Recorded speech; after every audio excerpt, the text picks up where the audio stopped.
Hey, it's me, Carbundance. Welcome to my 365 days from eating disorder to recovery. Today is a special day. It's my birthday. Well, not really, so it's not today, but when you're watching this video, no, not even that. But I am talking about my birthday from 1 week ago and then also from 1 year ago. So that should be interesting. So let's go straight into it. I mean, you can see it's actually quite sad. It's not really different from any other day so far. And I want to say, like, I do not live for my birthday. Like, I am someone, I think every day is just as special as the birthday, but why not also have some special stuff on birthday? And well, I actually, as my gift here, like, David actually gave me the present of frozen durian. If you've watched me for long enough, you know that durian is my absolute all-time favorite fruit, and also and food, actually, like, of everything that there is in terms of food on the earth. I love durian the most, and you really do have to know quality, high quality durian, ripe and all of that stuff. You have to be an expert in order to know what really good durian is, because the one that I tried in Thailand at the Thai Food Festival in 2014 was not good in comparison to what I know from the Philippines. This also, it's only from Thailand, it's the monthong, but it's better than nothing, and it just really made my day. But on the other hand, okay, it's just, you know, that was the furthest I would go in terms of fear food. You know, it's a fatty fruit. It really tastes like dessert, and that was the treatiest treat I could think of. Anything else would have been off limits. So that is sad. Okay, let's get into this. So this was a screenshot from that day. Inflammatory foods like meat, eggs, cheese, processed sugar, excessive vegetable oil, sodas, and refined carbs. And the thing is, you know, they talk about pain-free periods. Eating these foods actually improved my periods and made them pain-free. Like, boom, pff, go figure. And then the anti-inflammatory foods, they are all the potatoes, fruits, vegetables, seeds, nuts, and grains. And when I was eating only those, and tons of it,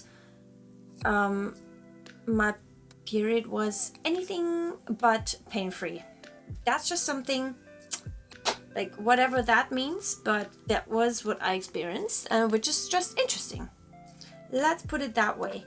I actually, on my birthday 1 week ago, also from David got a durian because I was wishing for experiences, and I will get into that. I awakened feeling happy about life. Like, on my day 1 week ago, on my birthday 1 week ago, I was actually with my family together on a trip, and you know, we had some vacation together, and this was what was coming up on my affirmation app. I awakened feeling happy about life, and that's something I genuinely can say due to all in recovery that I went through and still am going through. As I unclutter my life, I free myself to answer the callings of my soul. And uncluttering, you know, it's also something I do physically, like in terms of reorganizing life, because it also has to do with inefficiency, which I had really issues with getting rid of stuff, because I might need it. It's also the scarcity mindset. And the thing is, also getting rid of the eating disorder really brings out the callings, you know, for my life, in my soul, if you know what I mean. I am exactly where I am supposed to be. That is something that I think also helps you guys to go through recovery. I had to tell this myself and, you know, pray about this so many times, because that just helps you understand that this going through recovery really will make you the person that you're meant to be. This is going to be only for your good. And it just gave me that calmness, especially when I realized I have lost so much of my life due to this, and it really makes me angry and enraged when I think about it. It hurts so much. So this is the, you know, we went with the train, and then we arrived, and I was actually the one who catered for the coffee and cake situation. I had some vegan cake and some, just conventional cake. And, it's just so special. We also had some vegan cream that you can just spray on there. And there's also some yeast cake I think my mom brought, or no, I think my brother, whatever. And the thing is, that is still so special to me, and I don't know when I will ever get, or if I will ever get tired of it. I don't think I will ever, because 20 years of my life I could not just enjoy regular, conventional, proper coffee and cake and cream type style of birthdays. And if I did, I could not with being relaxed. Like I would be panicking inside.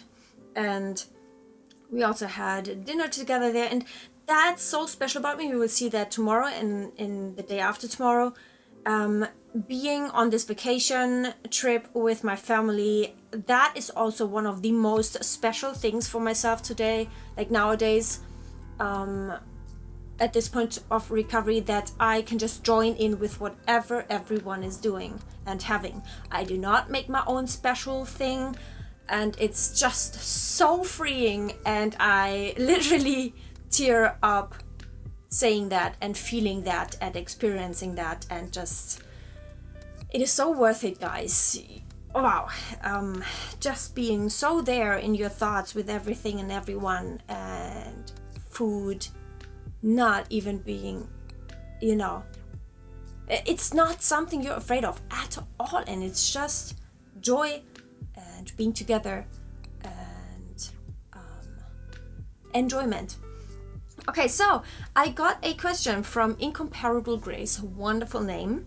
It's in German. She says she'd like to also do that completely without restriction, but it's really hard for her to actually pull through when she's working, because she can't really pull through with recovery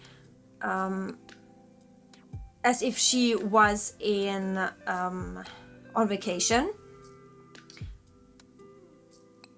And when she's on vacation, then she also cannot really pull through, because then she's distracted, so that she doesn't really make recovery happen. And because then she doesn't really know what she wants to have, like what she's craving. And then in these moments, she says her mental and also her physical hunger are just like turned off. And she's asking me if I have any tips. And she's saying that my videos are very helpful. Thank you so much. And that my videos are making her think about, really ponder about if, like she's pondering like now or never, doing the real all-in recovery. And yes, you should.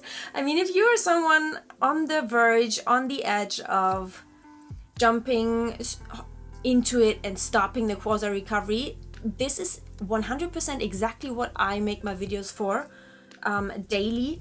And this is your sign.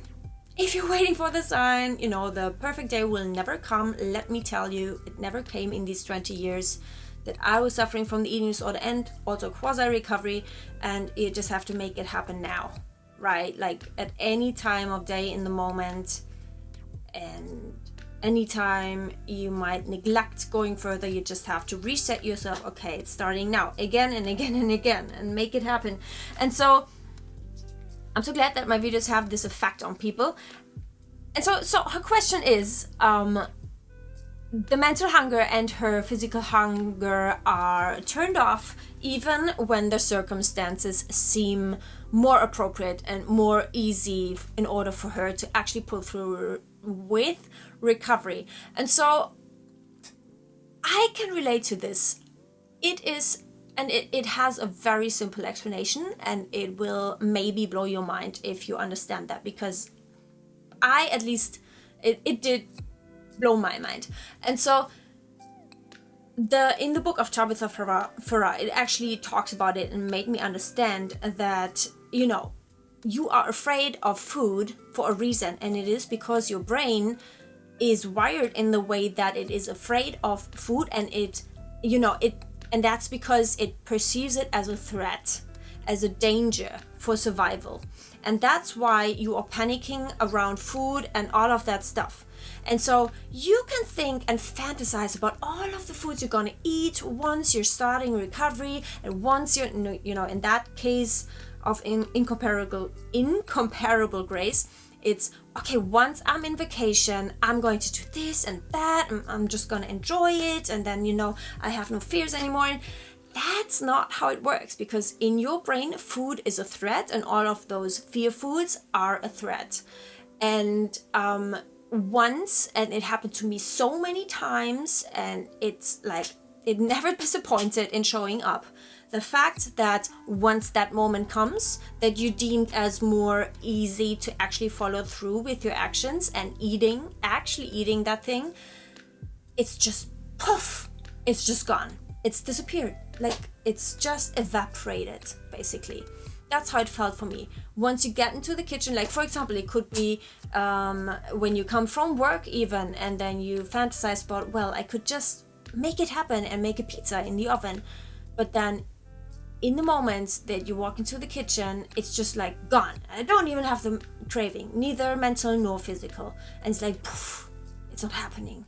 And that's exactly what happens when you're on vacation, on holiday, and when it actually comes to doing the thing, eating it, doing the opposite, like taking action, it's gone.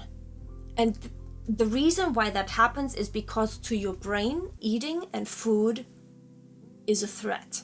And so what you have to do in order to combat this and win over this and overcome this is you have to eat anyway. It doesn't matter like how motivated you are. If you don't have any mental or physical hunger in that moment, you don't have to have any of those two. You don't have to have neither.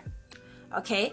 And you just do it anyway. You do that. You make it happen. That's what distinguishes people who are thinking about recovery. Like, as you say, okay, yeah, I'm pondering, contemplating about maybe should I do it, should I not, now or never.